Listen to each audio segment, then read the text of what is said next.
Well, it's been a couple days since I came down here and broke the handle, and I've managed to get over that. I've got several options there as far as how I'm going to take care of that.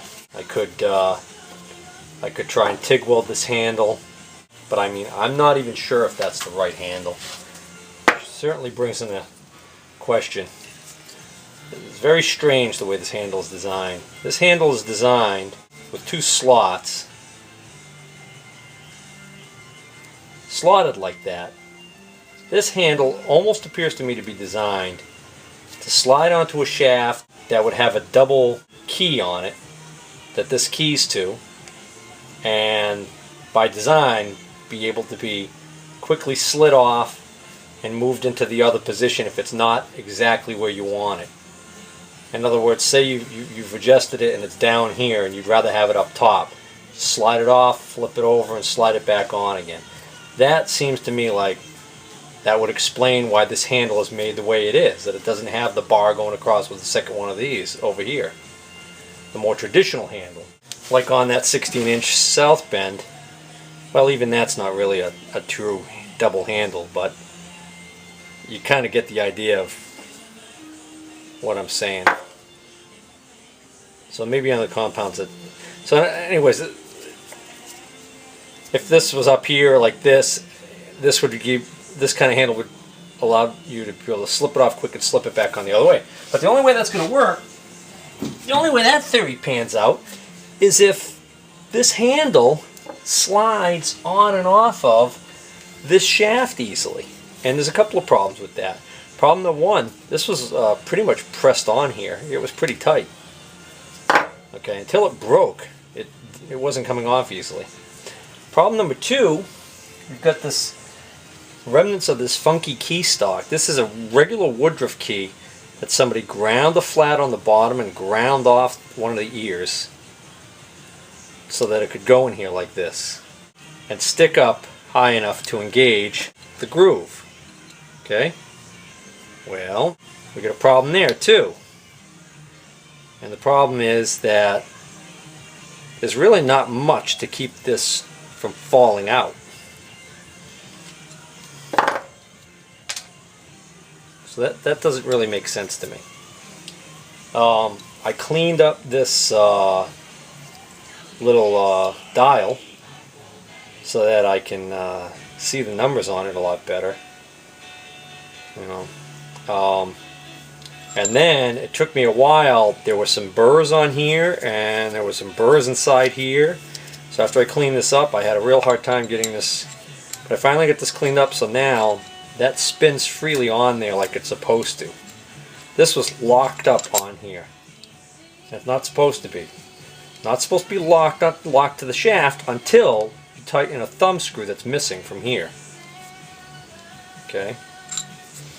The good news is I cleaned this up and cleaned up the nut, and I'm happy to report that this operates nice and smooth and has virtually zero play that I can feel in it. It's very little bit of wiggle there, but not much at all. This is nice and tight compared to, I think, like the Hendy one was pretty sloppy. Oh, actually, I'm thinking of the cross feed. I don't know how the compound was on the Hendy. I don't think I took that apart yet. Anyways, so this is looking good. Now what I was just looking at was the jib. I cleaned out all the swarf and everything that was in here. Cleaned this out.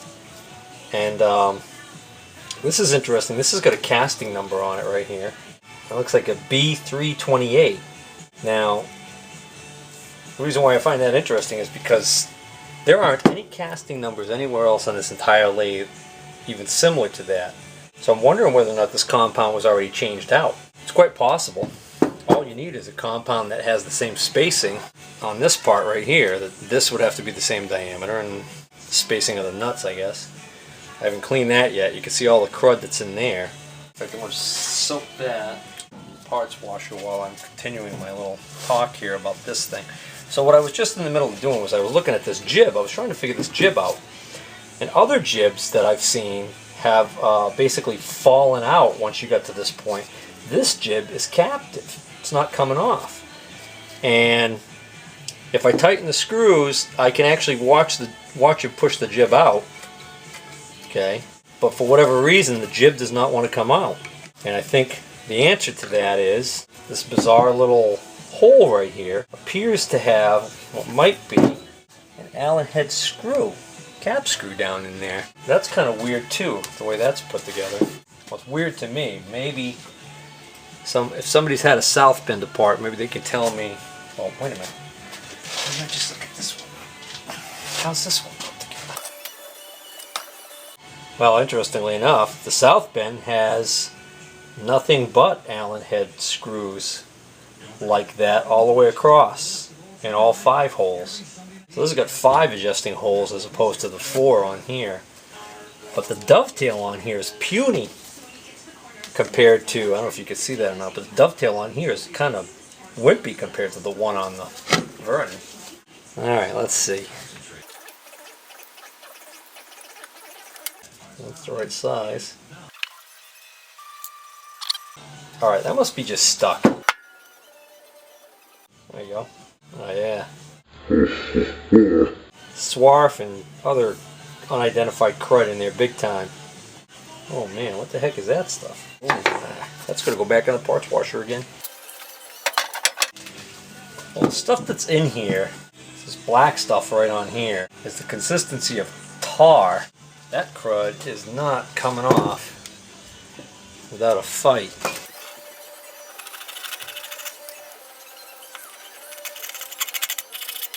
There we go. So there's the cleaned up side, cleaned up edge. Inside I haven't cleaned yet. The edge I haven't cleaned yet. You can see. Hope that's coming out on the camera. Alright, there it is, all cleaned up. And I guess this answers my question as to whether or not this this compound's original to the lathe. There is the ubiquitous number 13 stamped on this.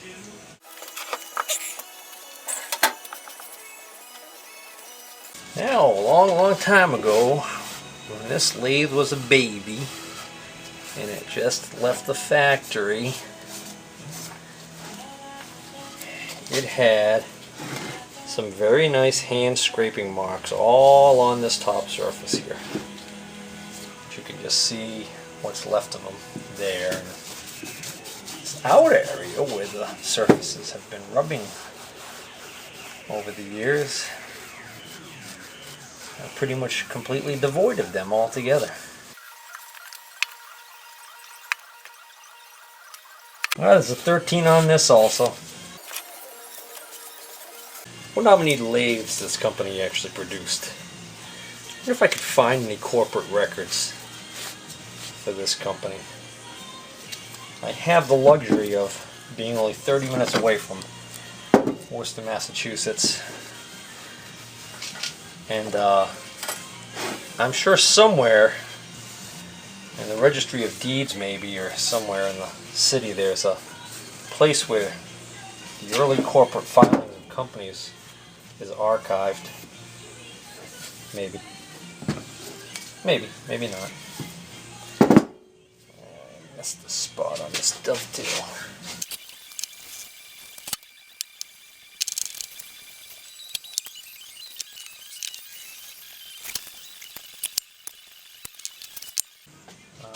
Alright.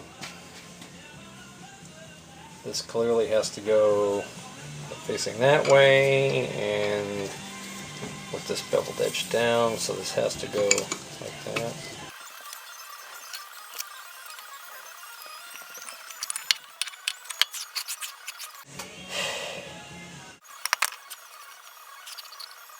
Why do I think that's backwards?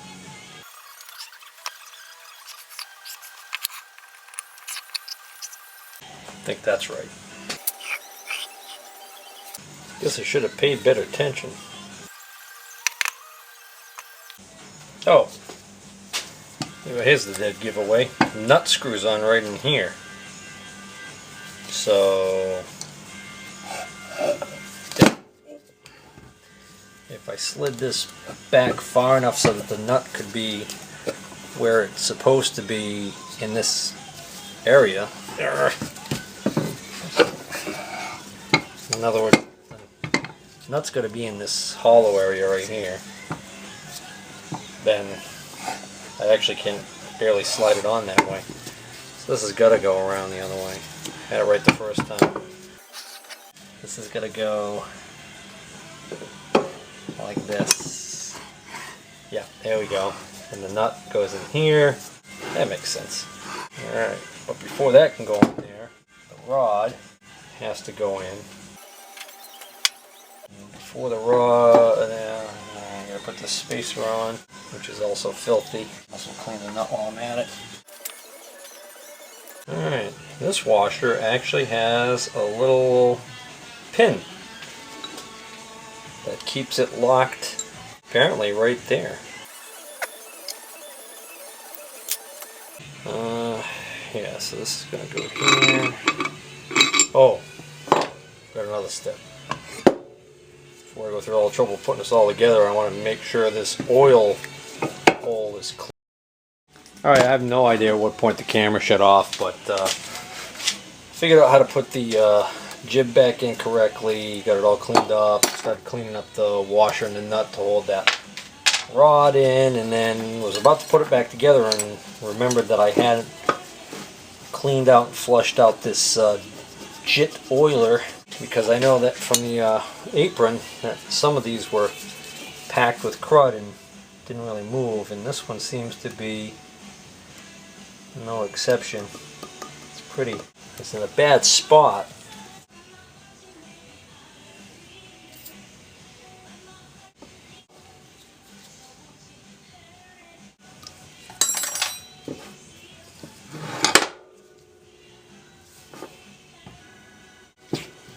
Well, I think the way to flush this out, the way I did the last one was I used the hose from the pressure washer. Did I just say pressure washer? I meant parts washer. That's what I'm going to do with this one.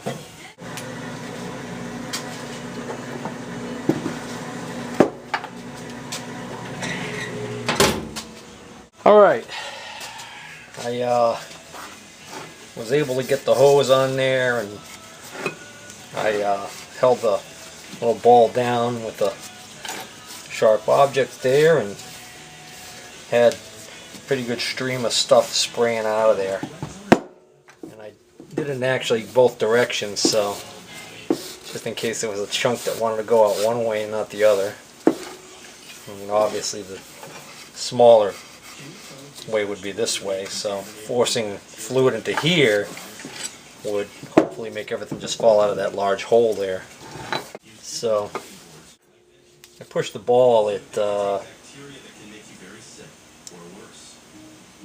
goes down a little bit. I'm not sure exactly how well these are supposed to work anyways. I also know that if I have to, I can pull that out and change it, I don't think with too much difficulty. But those little JIT oilers are expensive, so I'm surprised how expensive those little suckers are. They're still available. 1018. Oh. So the first thing I gotta do is I gotta put this rod in and have this washer. What is that? Like a flake of red paint.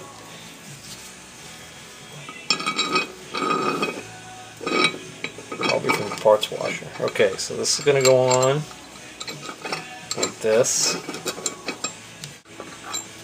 Oil. And obviously I can't just put that on tighten it because I'll never get the nut on. So the nut has to go on now. Yeah. Uh-oh. Alright, this is going to go on a specific way. This has got a number 13 stamped on it. Doesn't help me with my current dilemma, which is figuring out which way this goes on. Hey, I just happened to look down through this where the screw goes and see a big glob of some kind of crud in there that didn't come out. Well, that's actually how that that orifice is made. It's a small hole in the bottom of the casting.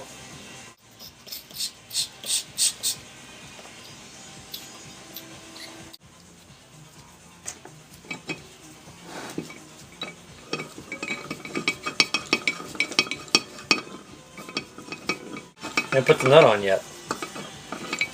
That's not going to do me much good. I meant the locking nut has to go on. Then, this nut. Alright, this nut. The special washer is key to that. Shaft goes on like that. Now this little.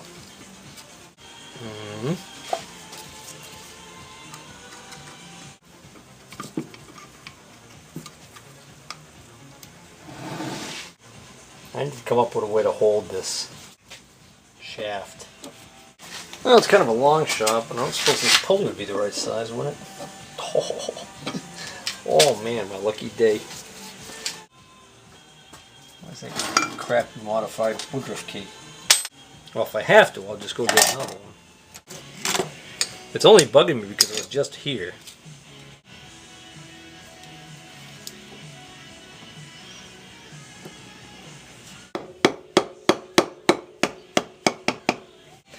Good enough. After all, I'm not planning on using this as the handle.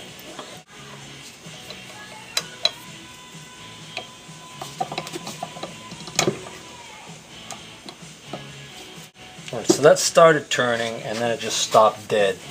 Something's afoul here.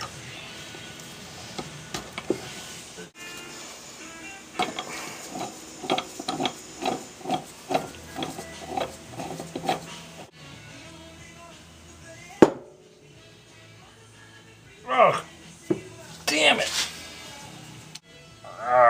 Something bad happened.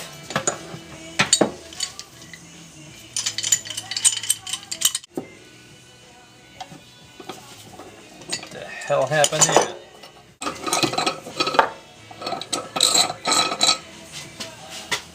I gotta clean this up and get this under magnification to look at these threads. Alright. Took me a little doing, but I finally found the correct size tap for this spanner nut.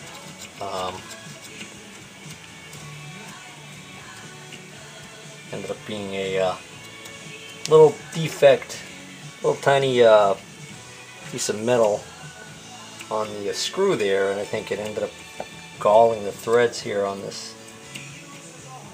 Yeah, I could see something in there. The tap grab something. Yep, little tiny piece of metal. Alright, that seems to be okay now. Now let's see if this threads into this. Still only gets about that far and then stops dead. There might be damage on the on this part here that I can't see. Tap's going through no problem. So hopefully I've got a die. It's 5/8 18.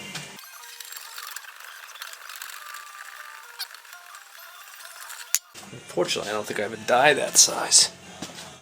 Alright, I didn't have a die the size that I needed, but the tap seemed to do the trick because now I'm able to get this on.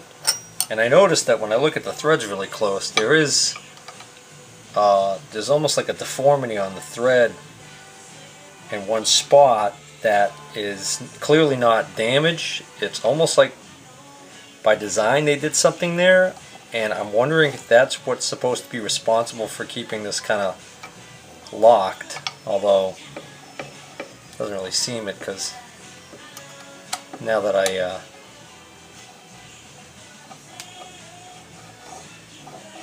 alright, so again, the design here is I want this tight enough so that I have like virtually no end play, but that this still moves freely. And that right there is pretty good.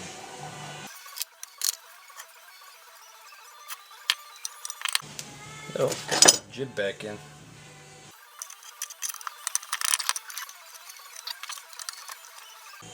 Now, if this is off kilter, then it means I've got the nut on backwards.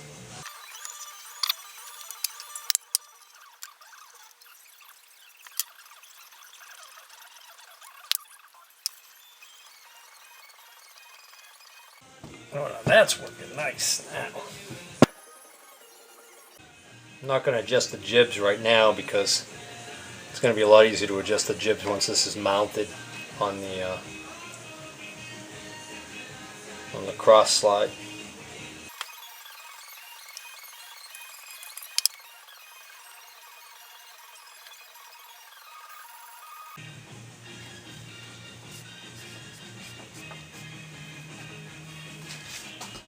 Well, I'm back to work on the Vernon today, and I was about to put the compound back on the cross slide, and then I remembered that I missed the step I wanted to do, which was to clean up this area right here, polish it up, so that I could see the numbers a lot more easily to set the angle of the compound. And that cleaned up really well, so I didn't have to be too aggressive with it, so that's good, because the more aggressive, the more likely I'm going to wear the little lines.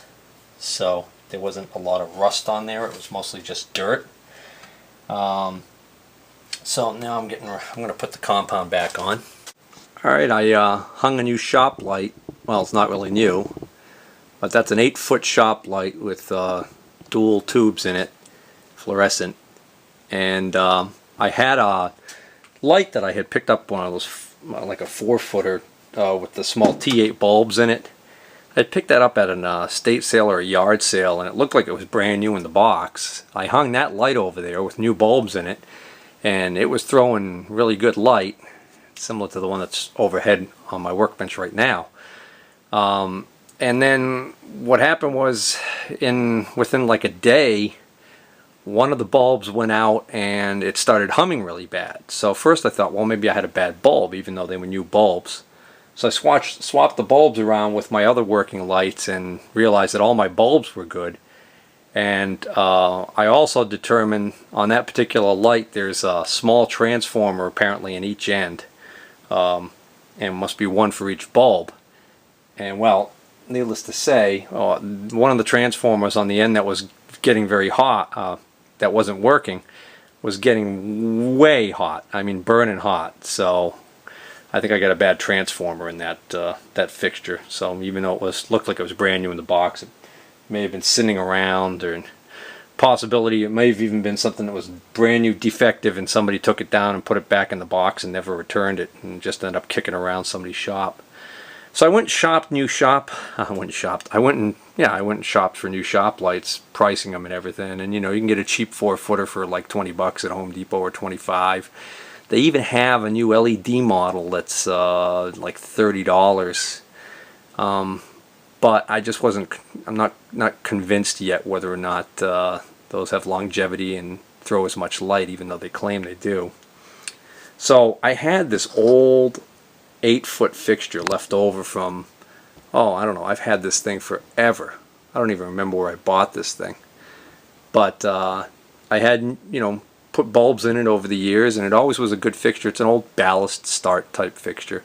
It's a heavy sucker, really heavy gauge metal reflector on the thing, but it was so dirty and dingy that I decided, I took it out yesterday because it was really nice out, and I washed it, and I decided I was going to paint it, because I had a couple of cans of this white paint, spray paint, that my wife had picked up. It was on sale closeout at Walmart for $1 a can.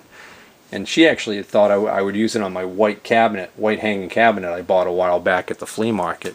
And I said, I really like this cabinet, and I said, it's too bad it's a little bit dirty and rusty. Even if the ballast goes bad on this light, I'll probably end up just putting an electronic ballast, buying electronic ballast and putting it in that fixture, because it's just, good old American steel by the feel of it.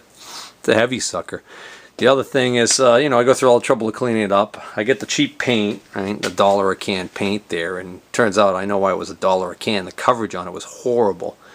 Most of the paint was just drifting away. And so it took me 2 full cans just to put a marginally decent coat on, like the whole underside where the reflector is, and I was able to get part of the front there, and that's about it. So the back side still looks like hell, but nobody's going to really see that. And the paint, after it dried, it's almost like a flat white. It doesn't have any sheen to it or gloss to it, so that was kind of a disappointment also. But anyways, this isn't supposed to be a video about my shop light. This is supposed to be a video about the Vernon.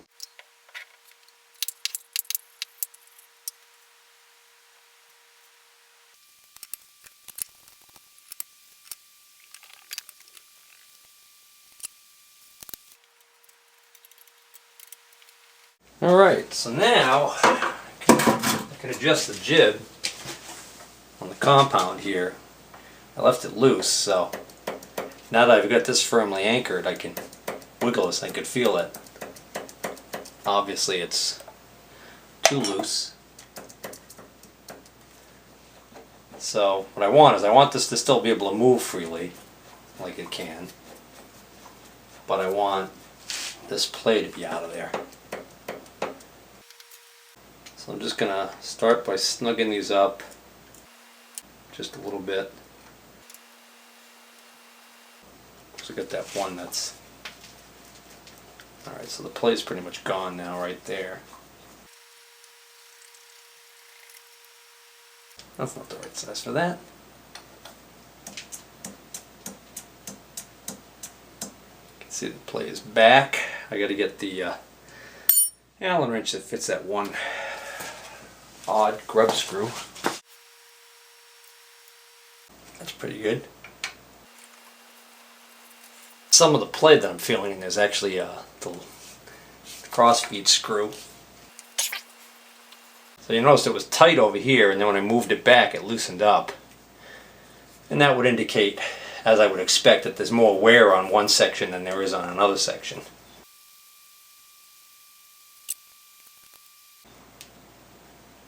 I think I can live with that.